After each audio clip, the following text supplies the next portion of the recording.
C'est l'histoire d'une guerre économique, de subventions européennes versées à Airbus, dénoncées par les Américains et à qui l'Organisation mondiale du commerce donne raison.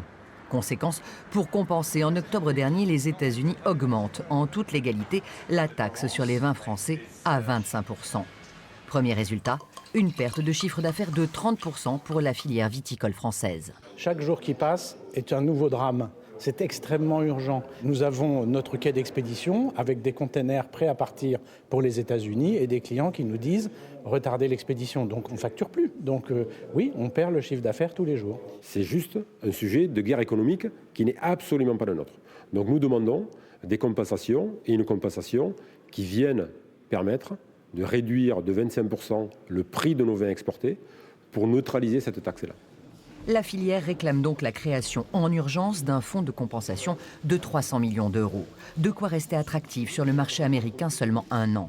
Une demande soutenue par de nombreux élus locaux, présentée depuis plusieurs semaines au gouvernement et restée jusque-là sans réponse. Le ministre de l'Agriculture est en campagne à Biarritz. Je lui ai demandé plusieurs reprises de s'arrêter là, c'est sur le chemin entre Paris et Biarritz. Il n'a jamais répondu à cet appel.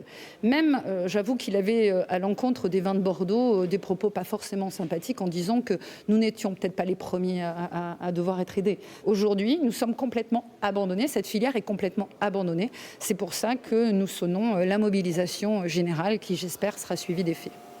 En France, la filière vin représente le deuxième secteur exportateur, juste derrière l'aéronautique.